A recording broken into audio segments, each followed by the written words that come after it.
welcome to another panel on education. This panel will focus on how states are gearing up for the new normal, wherein we'll hear from voices from the education departments and their partners. Moving on from important facets of education that we have discussed thus far, such as EdTech, research, and CSR donations, it's now important to assume a bird's eye view and speak to the very stakeholders who will be bringing reform to our education systems. The new normal that our reality is today is a matter of emergent concern across every sector. When it comes to the education sector, this reality comes down harsher than others, as it requires a complete revamp of centuries-old traditional schooling. With the central government focusing on more emergent health issues, the issue of educational reform falls in the hand of our states. These governments will be responsible for mobilization of resources, developing technological infrastructure, and redesigning curriculum to accommodate this new normal. So join us as we speak to some of the brightest minds from our governments who are working tirelessly to ensure the smooth functioning of our systems. To moderate this session, I would like to introduce Mr. Manmohan Singh, co-founder and director of Kaivalya Education Foundation and director of the Piramal Foundation. Mr. Singh co-founded Kaivalya Education Foundation, which works in education leadership development at school, block, district and state levels in 14 states in India. He has been instrumental in building strategic government partnerships for both his foundations. Mr. Singh, thank you for joining us today. Our first panelist for the session is Mr. Naveen Mittal, IAS, Commissioner of the Technical Education Department for the Government of Telangana. Mr. Mittal stood All India third in Civil Services examinations in 1995. He began his career as a sub-collector in Mulugu in the Warangal district and later worked as a project officer with the Integrated Tribal Development Agency. Mr. Mittal, an absolute pleasure to have you amongst us today. Up next, we have Mr. B. Kalyan Chakravarti, IAS, who is the Director General at EPTRI for the Government of Telangana. Mr. Chakravarti is a BTech from IIT, Chennai, MBA from IIM, Ahmedabad, and a Bachelor of Law from Osmania University. He has held several important positions in the Government of Assam and the Government of India, holding the additional charge of Special Secretary, Environment, Forest, Science and Technology Department. Mr. Chakravarti, thank you for joining us today. Up next, we have Mr. Vikas Bhatia, Head CSR for Chambal Fertilizers and Chemicals. Mr. Bhatia has worked extensively over the years to raise the living standard of communities by linking them to livelihood and empowerment activities. He has also shaped the formal CSR division at Chambal Fertilizers and is credited to diversify social work into the field of socio-economic development through education, rural infrastructure, and women empowerment. Mr. Bhatia, again, a pleasure to have you amongst us. Next up, we have Ms. Jyoti Tyagarajan, founder and managing trustee for the Megha Shala Trust. Ms. Tyagarajan has taught teenagers maths and physics on both sides of the Arabian Sea for the better part of 40 years. When she retired from teaching in schools, she was crushed by the fact that she never shared her time, but the need was the greatest. Within the next 9 hours, she co-founded the Megha Shala Trust with the express intent of impacting 1 million teachers in government schools. Ms. Tyagarajan, absolute delight to have you amongst us. And finally, I would like to introduce Ms. Apurva Murari, the Engagement Manager for International Innovation Corp. Ms. Murari leads the education vertical at the International Innovation Corp. Her previous experience in education spanned government consulting, policy implementation, and program management in organizations like Samagra, Teach for India, and Indus Action across the country. She's a Chevening Scholar and graduated from the Institute of Development Studies, Sussex, in 2017. Ms. Murari, great to have you amongst us today. I will now hand over the session to Mr. Singh to moderate. Thank you. Thank you, Amni, for a great introduction. And thank you everyone for joining. I'm very happy to have a great panelist. You know, generally in the development space, we keep talking about, we need to come together to be able to solve the complex problem we have in our hand. So government, thank you Naveen ji, thank you Kalyan ji for coming for the panel. You have vast experience in school education and you're doing technical and college education. So I'm very happy that both of you are here from Assam and Telangana. Same, I think Joe is there who has worked, for whole life and now dedicated completely for teacher education. And teacher is one of the, extremely critical role to achieve the education in India. We have Vikas, again CSR. CSR has been playing a great role in doing development in the country. So we'll be very happy to have conversation with him deeply. And then Apurva, innovation.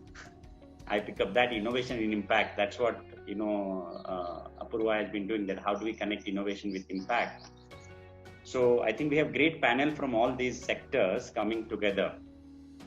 I think I just want to start with saying that we have debated a lot in the country and outside India as well. What is education? What's worth learning? And that debate has also led into lots of reform, lots of policy, and debate still continues. I think the recent development of COVID has pushed us to think even more. That given the uncertainty of 21st century, what is worth learning and how we are going to ensure that we support every child enrolled in government schools in India to be able to learn what is needed to make that individual ready for the future. I want to start with Mr. Kalyan. You are, heading elementary education and many other projects of education in Assam. You have more than, 41,000 primary schools, then other schools. And I would like to understand from you, what are the challenges you are facing because of COVID? I've heard that you have started many programs like Gyan Vriksha. You are using GeoTV, you are using radio. You have also conceptualized 1,000 demonstration in school. I've heard that you are integrating pre-primary into this. I want to understand from you that how these, solutions which we have thought for Assam are different than pre-COVID. And one is the whole technology and television and other solution. But what about the areas where nobody is able to reach? So network issues, tech infra issues. How are you planning to solve that? It will be great if we have 3 minutes in the beginning, and then the next question we can again have. So each person can share one after the other. So I request Mr. Kalyan to share your thoughts. You're on mute, Mr. Kalyan. Can you unmute, please?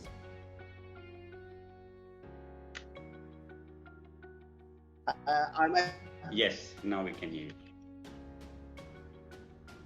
Still, we can't hear you again. Yeah, am I okay now? Yes, you are. Yeah, okay. So actually COVID has got Assam, just like probably most of the other states and the world, by surprise. And you're aware that about 1.5 billion children are not attending school. In fact, some of the estimates say that 4 out of every 5 children probably will not return to school, they'll drop out because of this huge gap between, after shutting down the schools from 15th of March.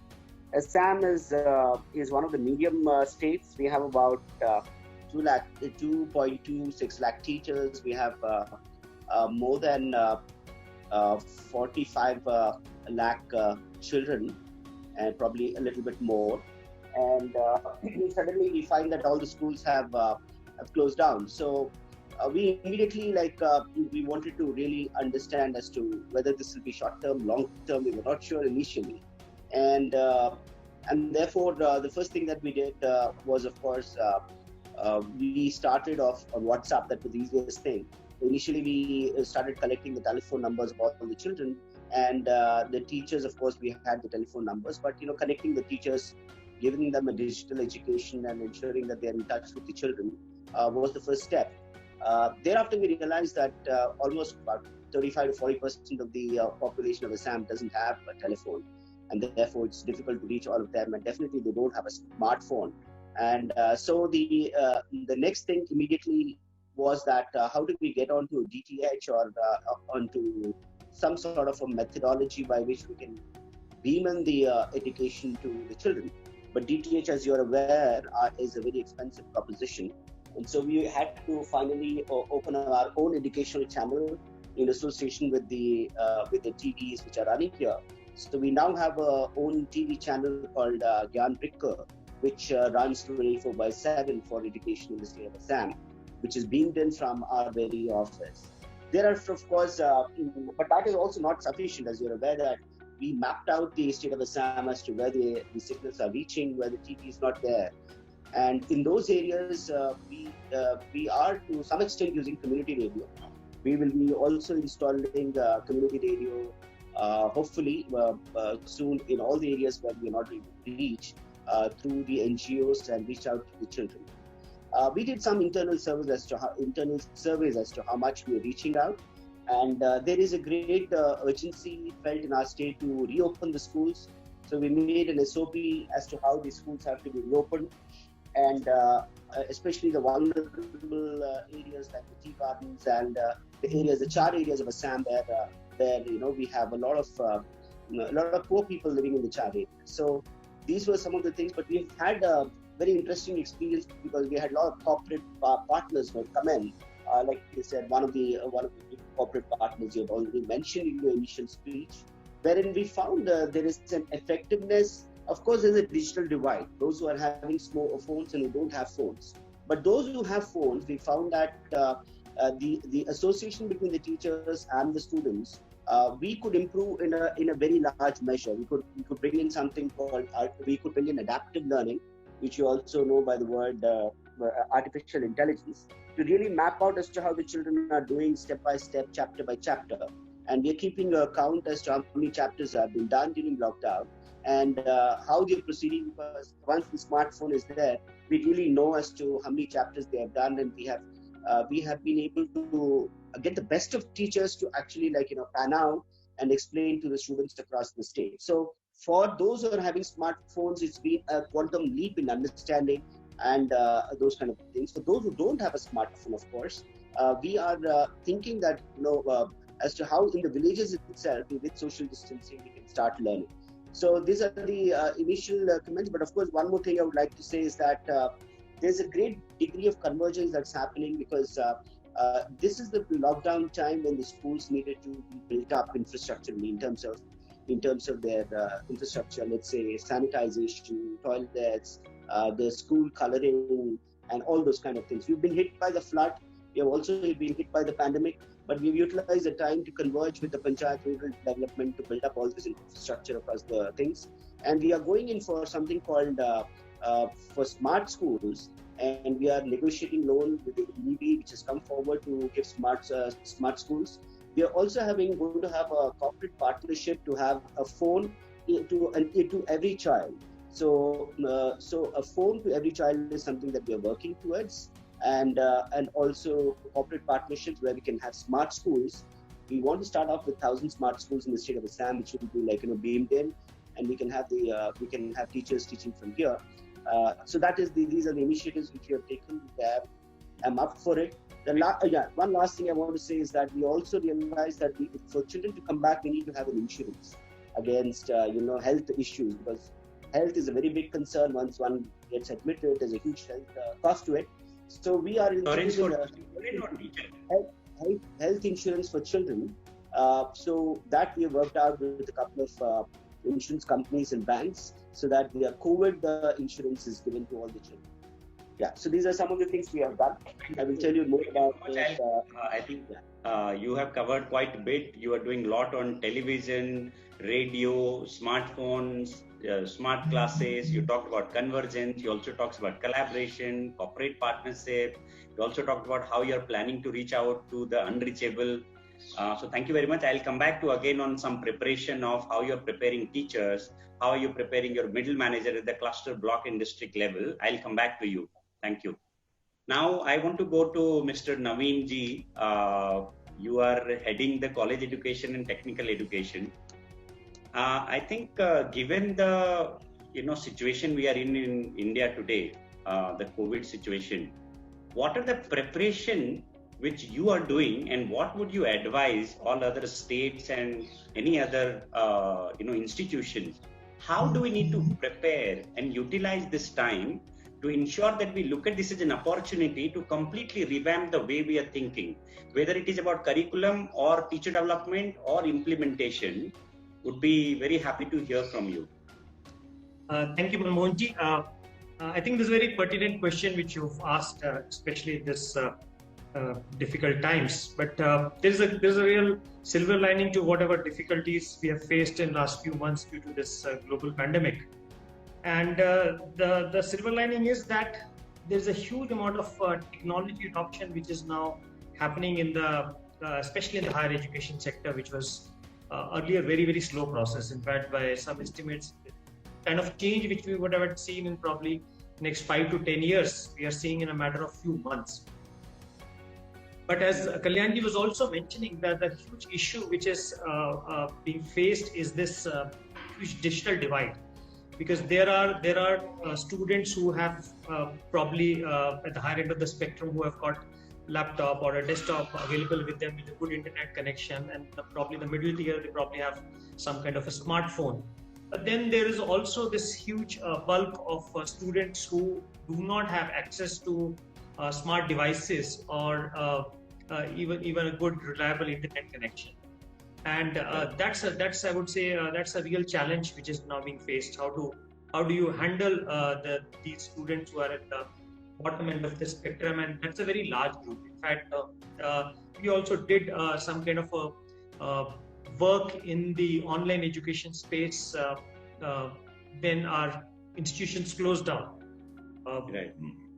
Around 15th of March, most of our higher education institutions in the state got closed down. And then in about a month's time, when we realized that this is going to take much longer than what was anticipated in the beginning, and the lockdown is continuing, and around 15th of April, we started online education in our higher education institutions. We were very pleasantly surprised by the response from the faculty side, because almost about 93% of our faculty was up and running online in a matter of about a couple of days, just about 2 days of our starting the online activity. 93% of our faculty was online and taking online classes. But from the student side, we found that the average number of students who were able to participate in those online classes from their side was not more than 60%, and it was hovering between 50 to 60%. So that means about 40 to 50% of the students were not able to access it online.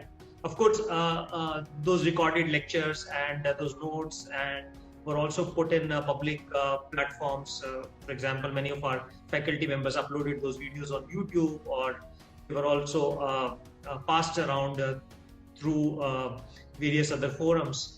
And some of the students who probably didn't have access to an online device, but probably later on through some other ways they were able to view them, and we could kind of finish off the syllabus for the last semester. But then this is definitely not a sustainable approach, and as Kalyanji also said, you can't sustain a system where half of your student population is not online. So what is the solution to that? So that I was just coming to this. This is the problem. But I think the solution lies in terms of integrating both the physical and the digital space, which we call blended mode or a hybrid mode of learning, wherein you get the advantages of both the video lecture as well as the power of devices and also physical education. For example, most of our education in the past has been about providing information to the students in the class. Correct. And you mentioned what kind of education should be in your introductory remarks. So our education till now has been kind of an information transfer from the faculty member to the students. And I think there's a huge amount of change which is happening in the globally, where information is available to the students through a device within their institutions or otherwise. But what is the problem is that there is not that much of understanding or that much of discussion or analysis which is happening. And I see the future of higher education to move more towards this, where information is available to the students through these recorded lectures, which they can see at their leisure. And the classroom space is utilized more for discussion, analysis, and a peer-to-peer learning or cross-learning, flipped classrooms. So those are the kind of methods in which the focus will shift from this providing of information to real learning. And that's I think that the change which we anticipate due to COVID-19. Thank you so much for sharing that. I will come back to you on the challenges, that how are you preparing teachers on digital pedagogy? That's a whole new way to sort of engage with children, right? How are we going to ensure 60% children are coming, but how will we ensure engagement?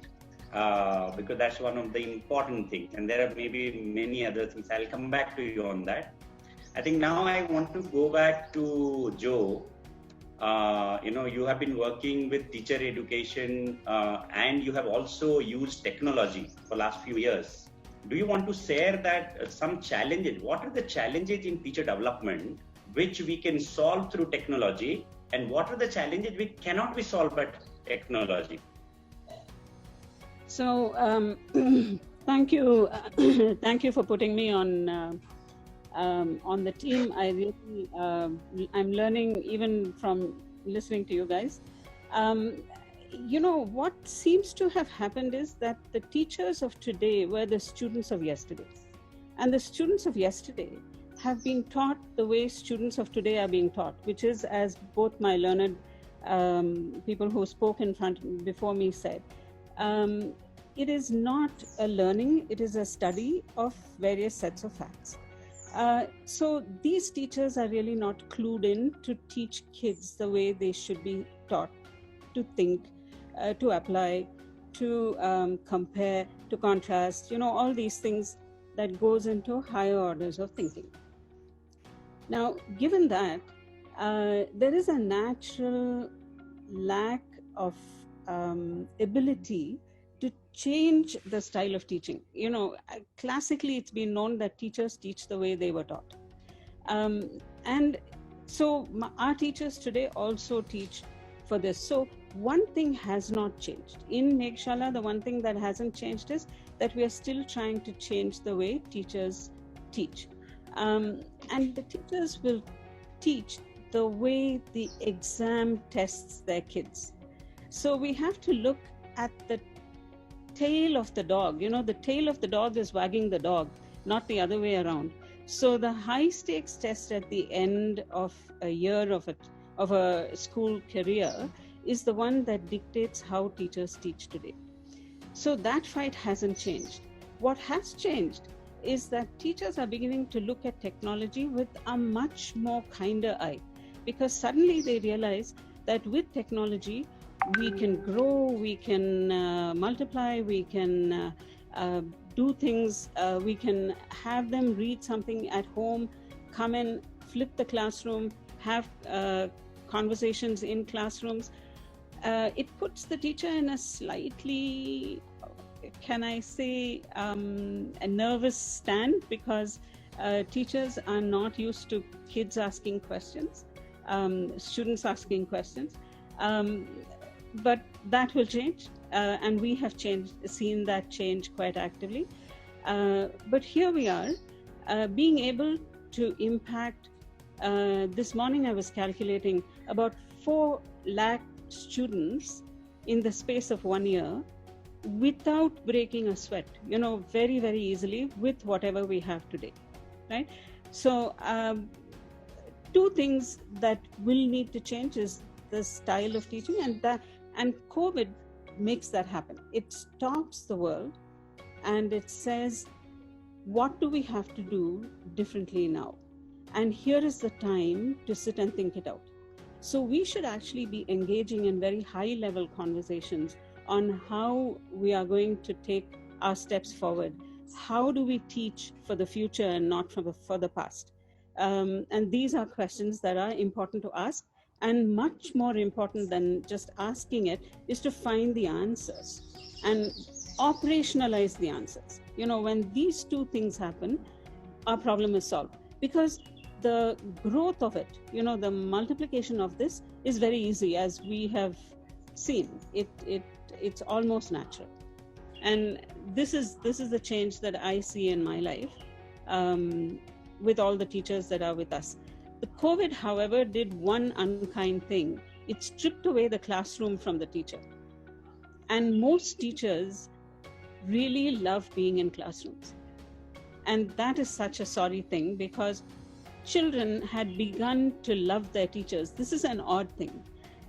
Children used to be frightened of teachers. Now they've begun to really like their teachers, because the whole lesson thing was very exciting for kids and teachers. Unfortunately, we've lost that, but we hope it'll come back. We hope it'll come back. Thank you so much. We recently did a survey in aspirational districts of India, around 25 districts. One of the results we found that about 70% children are happy that they are not going to school for whatever reason. But about 80% of them wants to go back to school.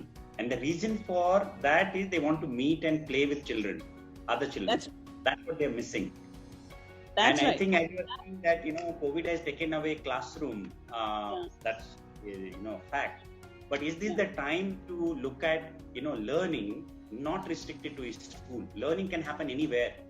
So should we start thinking how learning can happen in the community, in the farm, at home, at everywhere, and just to start thinking how can we execute that and not just restricted to school? Maybe school just become one sort of lab, like how you have many labs across sectors. But yeah, this is a different topic to go into. Now I want to go back to Vikas. Vikas, you're leading a CSR organization, have been doing very good work in your geography. Will be good to hear two things from you, Vikas. One, that how do you think CSR, what needs to be done on CSR strategy given the COVID situation, whether it is where to focus funding on, right? You have gap from digital illiteracy to AI and robotics and all that, right? That's the journey we have to do, right? And lots of innovation, right? So one I wanted to understand from you, and the second is that you have been doing a lot of work in the community as well. So do you want to share some best practices which can help all of us to understand how to prepare post-COVID? Okay, thank you. Yes, Vikas. And thank you very much for giving this opportunity.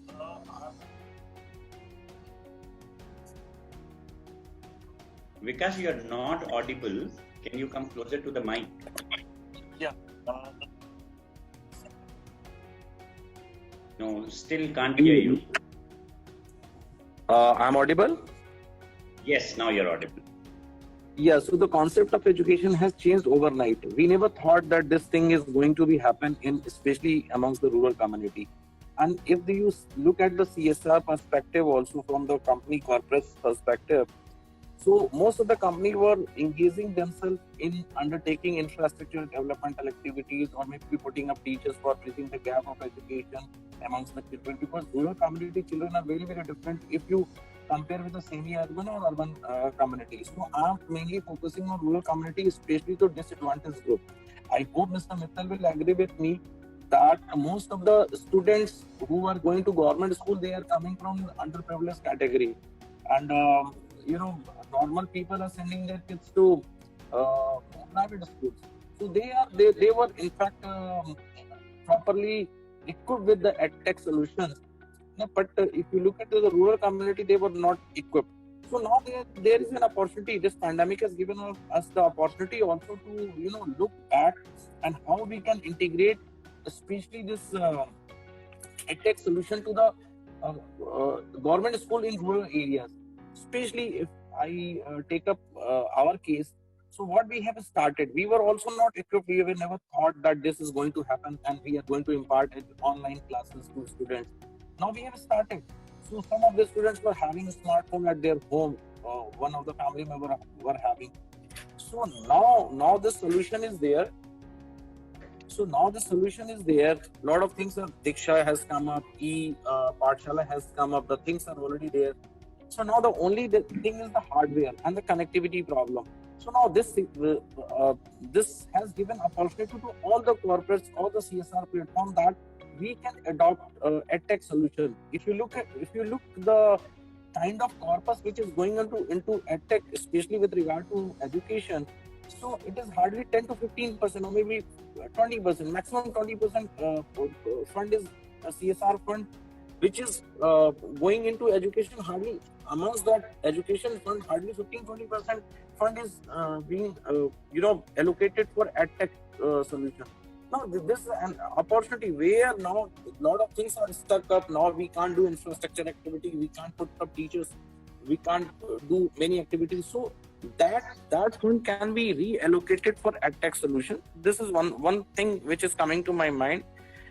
Here there is another challenge which we are having. If we are talking about education per se is a very broad subject. It is coming from basic education and school education, Anganwadi, preschool, technical education, college education. So now fortunately for education, basic education, school education, we are having a lot of solutions wherein a lot of things are there, private as well as government platforms are there like Diksha. So there is a systematic curriculum, there is a systematic design is there, but unfortunately for college education, let's say we are working in ITIs, we are working in Polytechnic College, we have adopted, we are working with the PPP mode with the government of Rajasthan. So there we don't have any structured curriculum designing of that. Fortunately, we are having for school education, but that is not we are having for college education, for engineering colleges. So there also there is an opportunity where CSR fund can be allocated for designing of, let's say, chemical technology or chemical engineering branch. So something has to be, built up, something has to be created so that this can, if this thing persists or some kind of this thing can come up again in future, so then we are having solution. So this is one thing there CSR can play a role. I think Joe has given up very, very important thing that, and Mr. Mittal has also given the very, very thoughtful thing, that is hybrid way of teaching. So I would like to, discuss, or I would like to share one of the things which we are doing, this hybrid solution. I'll give one very, very small example. Now, let's take example of Anganwadi preschool, where in Anganwadi normally 30-40 children are there.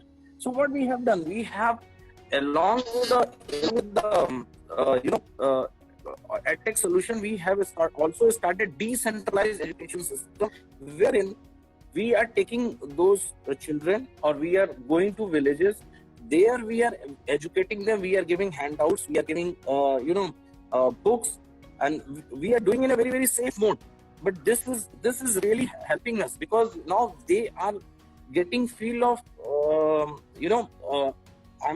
school also. They are getting feel of engagement also, because edtech solution, or as of now, community was not prepared, especially the rural community was not prepared for this kind of system. So engagement part is not there.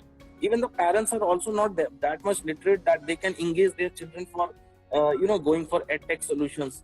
So now there we are slowly building their mind. We are changing that. We have started with decentralized system. Slowly we will go to online, fully online, or maybe smart classes, radio, community radio, and many other things. So this is the process which we have adopted. I was going through a website, the CSR box also, and I have did little research on Google, that I have found that hardly 70-80 companies are working on such kind of platform. Even online classes or smart classes, although they are most of the company are doing in education, some of activities are doing in education. But if you consider this, so this has to be increased, this has to be scaled up. This is my submission to all the corporates. So there is an opportunity. Thank you. So one more thing I would like to here emphasize, that teachers, like Joe has said, the way yesterday, students are today's teacher.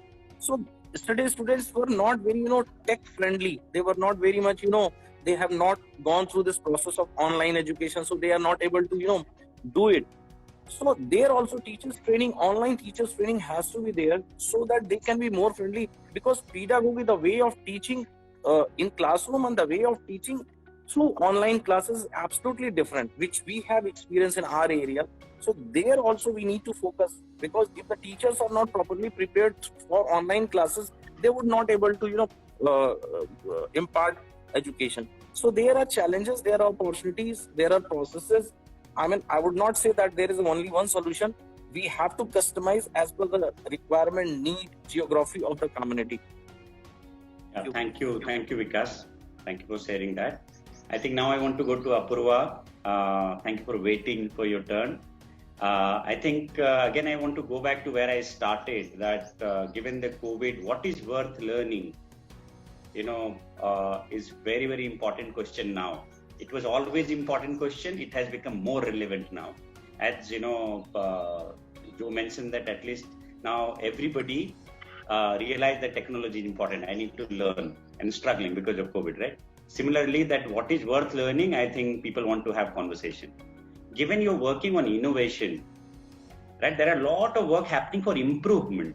We can, we are doing 60%, we can take it to 70%, 80% in saturation. What it takes to actually transform the way we are designed, whether government systems are designed, we as a sectors are designed, or the intervention are designed. So what it takes to actually bring transformation, can you share your experience and also some example which you may have had with the states? Sure. That's a challenging question that you posed here.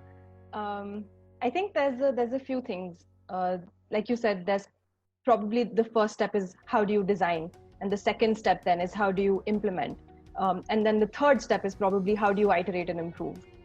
Thinking about innovation and how do you do this successfully, there's obviously, principles of design.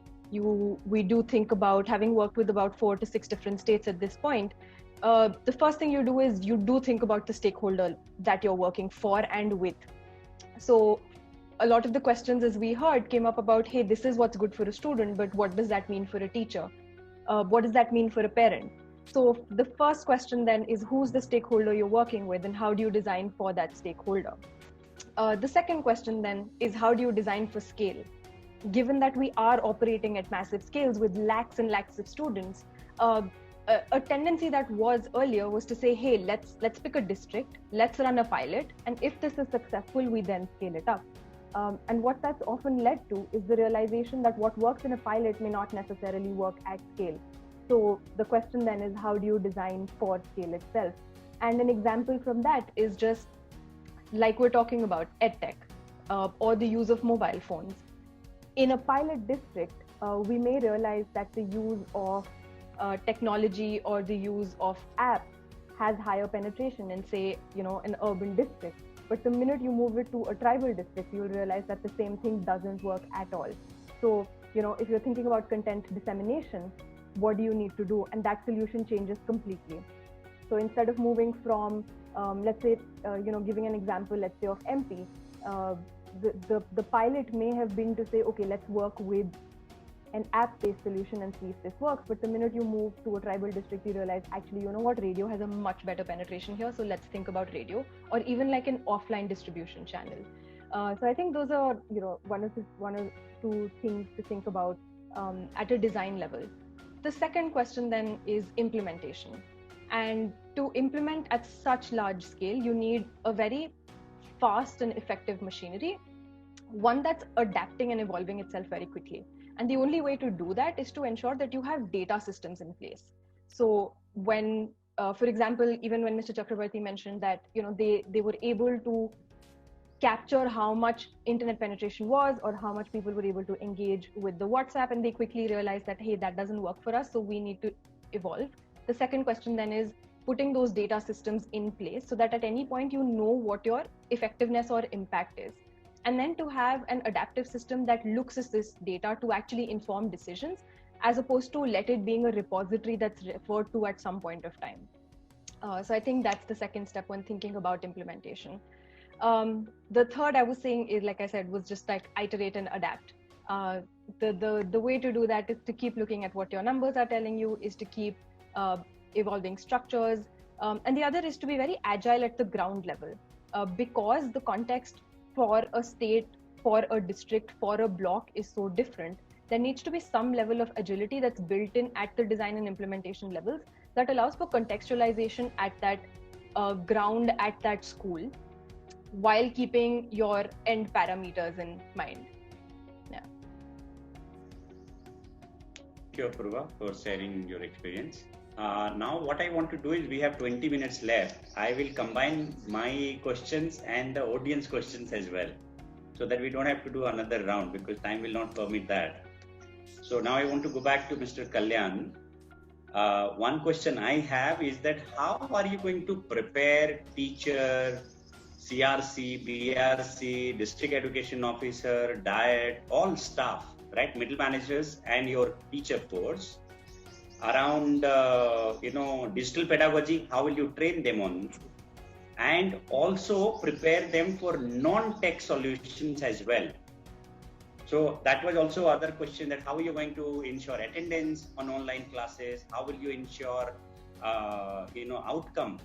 learning outcome of the children? It will be good to hear from you, Mr. Kalyan.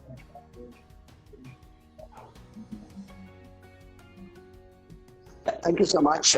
First and foremost, let me also thank Parimal and because of them we started this experiment. I would also like to thank the others like Mr. Pratham, Center Square Foundation, Khan Academy, actually, and so many corporates who have come forward during this time to really help out a remote state. People generally in the CSR, focus on the mainland states and not a state in the northeast or something of that kind, which is remote, flood affected. So, but I've seen a lot of people coming forward to do that. Okay. Now, coming to your question with regard to how do we really ensure that the teachers are digitally enabled, we have prepared some videos, and because it's a learning experience for the teachers that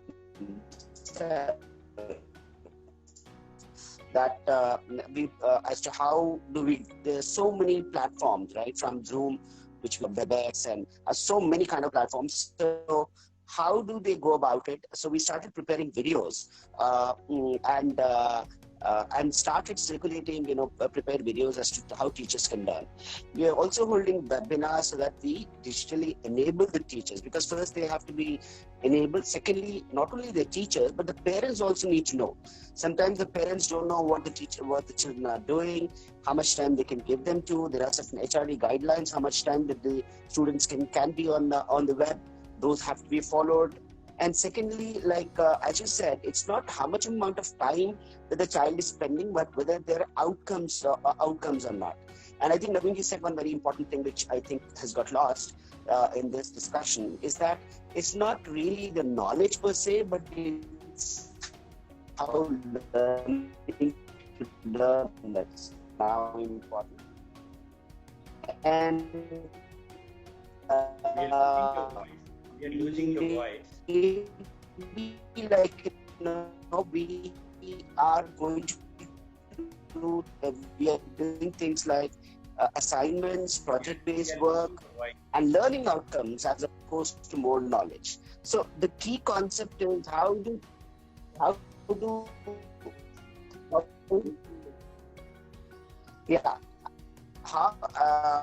can you hear me now? Yes, we can hear you. Your video is not coming through. Yeah. Maybe am I audible? Yes.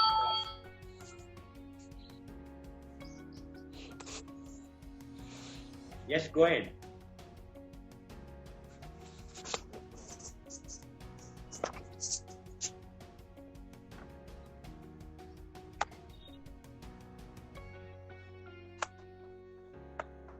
Hello, can you hear me?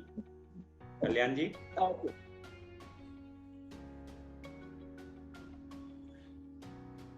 I think he got disconnected. Okay, while he is joining back, Naveenji, I wanted to ask you, there are 2-3 questions audience has asked. One is that how do you justify that all student learns equally with digital access and without digital access? Then other question is that how do you justify that without much training for the teacher, we expect them to do this? Will be good to hear this from you. I think Vikasji was also mentioning the same issue, where the issue is about. I'm sorry. Kalyanji, I'll come back to you again. Yeah, absolutely. Can say absolutely. Please carry on. Yeah. So there is this issue, and I think the problem at the school education and higher education are slightly different problems, because in school education we do have this major issue of only the bottom of the pyramids children coming to government schools, so, who have very, very little access to devices. But in the higher education space, I think the situation is slightly different. In fact, I can tell you that in large number of our government colleges and public universities, the best of the students come. So who do have access to devices, but then everybody does not have access to device. So and there's no easy solution to it, and that's the reason when I was talking in the initial part of the discussion, I was saying that there's no other alternative but to ensure that our institutions are equipped to handle both digitally as well as physically when the students are coming. I mean, expecting that students do not come to the institution and they can be reached through the digital means, I don't think that is possible. So especially in a country like India, I mean, even in the developed countries, there is a huge debate which is happening around this. But I think in India, there's no other solution but students coming to the institutions. But then to improve the learning, we adopt the best of the both worlds, both the digital learning as well as the physical learning. And there are I think enough tools available which are also getting improved with time, where you can actually monitor what kind of student engagement is. Ms. Jyoti actually mentioned that particular issue. How do you engage those students? So I think there are enough of tools which are available where you can constantly monitor. In fact, I would say there are better tools available digitally where you can monitor students' progress on a concurrent basis rather than periodic intervals which happen in the physical education. In fact, physical space, you can only test students probably at the end of the year, or have surveys like we have this ASR survey or some other statistical surveys where you then find that in my 6th class 30% of my students do not know how to read and write or do basic maths. But I think if you have employed digital tools, you can actually do it on a concurrent basis. And Kalyanji also mentioned about some of such tools which he's using. Now, coming to the second part of your question, which is about how do you train teachers, I think training is a continuous process, and you can't say that okay, with about, let's say, 3 weeks of specialized training, my teachers are now trained, because it's kind of a continuous process. But for us, we were very pleasantly surprised in the higher education space when almost 93% of our faculty are up and running online within a matter of about 2 days of starting the process. And the thing is that now use of technology has become very, very simple. I mean, all of us are on Zoom webinar. It's kind of become extremely easy to use technology. So I don't think on the technology front you really require to because it's kind of a child's play. But what is required is kind of new pedagogical methods which need to be adopted in online education, which needs to be trained. So, one thing which we are adopting is that, for example, when we are not having any online classes anymore and there is this extended vacation, we have asked teachers to kind of record their own videos. And the benefit of that is like, apologies for interrupting, sir. Learning by doing. When you record your own videos and watch them, I think that's probably the best way of knowing how you are teaching. And Jyoti ji actually mentioned that every teacher has been a student earlier. So when a teacher watches his or her own video, I think that's probably the best learning kind of a thing which happens. Even in the public speaking. In fact, when I joined service, I took a public speaking course in our academy in Mussoorie. And the only way to teach public speaking to the group of students or group of officer trainees was to make them kind of practice, record that, and ask them to look at those videos. Where did you go wrong? where did you pause, where did you use wrong words.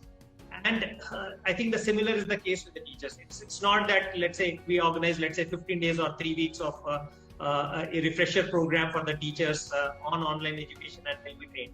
Yeah. They will get trained concurrently as and when they keep using it over a period of time. So it's a kind of each one of us has to evolve in the process. The teachers, the administrators, the management, the students, everybody, all of us are part of the system, and all of us have to kind of grow in it.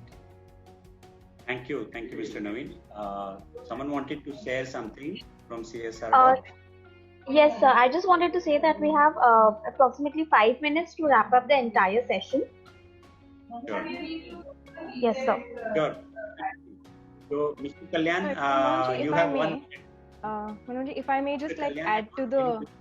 Go ahead, Apurva. Thank you. I was just saying, just to add to the second question, which said, how is it justified to ask teachers to teach when they're not trained? Just speaking from the perspective of a few states that we've worked with, I don't think anyone expects the teachers to do that, to just up and be running with this entire thing. States do recognize that this is a shift for teachers as well.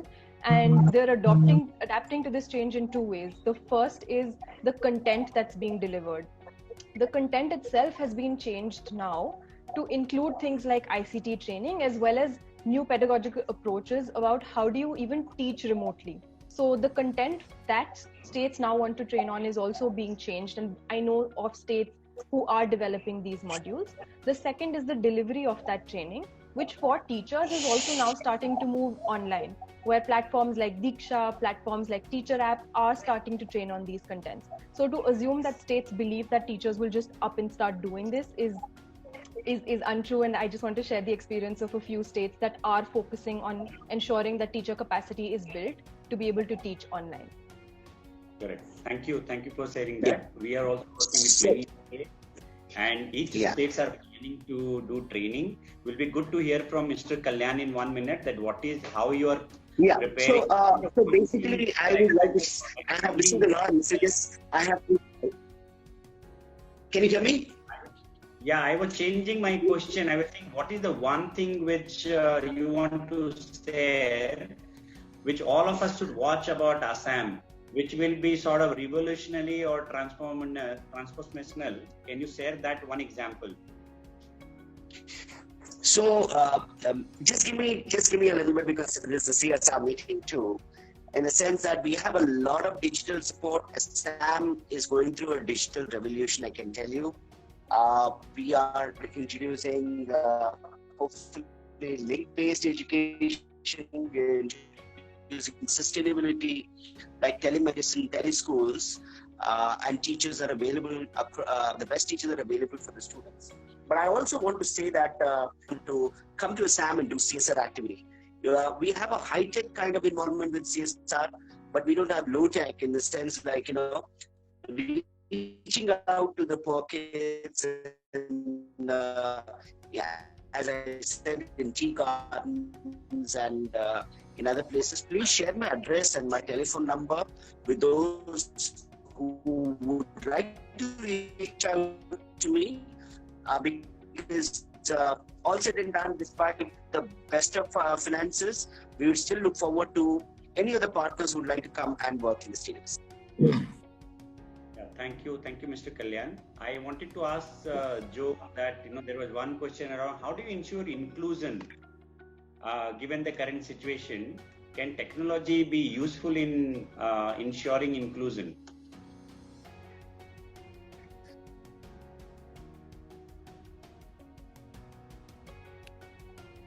You're on mute. Joe, you're on mute. You have only 4 minutes. You have 1 minute, Joe. 1 minute. I've never had a problem with inclusive teaching in a village, because villages in general are inclusive. It is when you come to cities that there becomes this tirated set of people who say, well, this is mine and this is not mine, right? So once you enter a village, I think people will begin to share their phones, people will begin to share their devices, their notes, their books, their pencils. It'll all work out. The question is, put both your feet in it, and it'll work. Less than 1 minute. Thank you so much.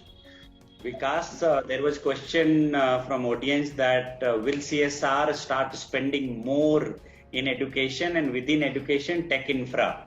Now my question is that given the current situation, most of the money is being spent on health or now the livelihood, right? Because that's the need of the hour. How do we ensure that there is adequate money available for education? Because this is what will help us all to, be prepared for 21st century. Can you share your Here rules of government comes up, because I hope Mr. Mittal and Mr. Chakravarti both will agree with it. Because, government has to come up with this thing that education is very, very important vertical of any social development. So they have to come up with something like companies. In fact, government has to come up with a solution where they can engage NGOs, corporates, and all the stakeholders, wherein the fund and along with their machinery, all things can integrate. See, government alone can't do anything, and NGO alone can't do anything. So this integration has to be done. Like you asked, Joe, a question that inclusion and the effective imparting education is only possible when all the implementation wings are together. Corporates, NGOs, think tanks, government. So all we have to integrate, and then we have to do. Definitely, this has given opportunity, because a lot of things can't be done, especially in health sector, the proactive health activities. So fund will be safe. Similarly, livelihood activities like physical activity can't be done at field. Education can't be done at field. So that fund is going to be safe, which can be used for integration or maybe utilized for edtech solutions. Thank you so much. Thank you everyone for sharing your experience. I think there are lots of learning. I just want to share some of them, that I think this is the time for all of us to come together and ensure that how socio-emotional learning or the learning of 21st century, collaboration, critical thinking, problem solving, things like that happens irrespective of schools open immediately or it takes little time. School may not open in next 1 month or 2 months given the current situation. But I think whatever you are doing in Assam, Mr. Kalyan or Mr. Naveen said some example, learning shouldn't stop. It can happen in the farm, it can happen while playing music, it can happen while playing sports, it can happen all with all of this. And there are many examples and island of excellence in the country. The point is that how do we bring all this together and ensure that we are prepared? And we talked a lot about how you are thinking about preparing teacher on digital pedagogy, or how you are preparing teacher to run these, use the TV or smartphone and all that, or how we need to think about unreachable, where is the digital literacy, or we don't have adequate tech infra. So there are so many questions still open, and I hope that the way each one of you are thinking, hopefully very soon we'll have a best practices which will again inspire each other to come together. As Mr. Kalyan invited many people, a lot of people are coming together to work. So, collectively, we hope that we continue to build a society through education, which we all will cherish. Thank you so much.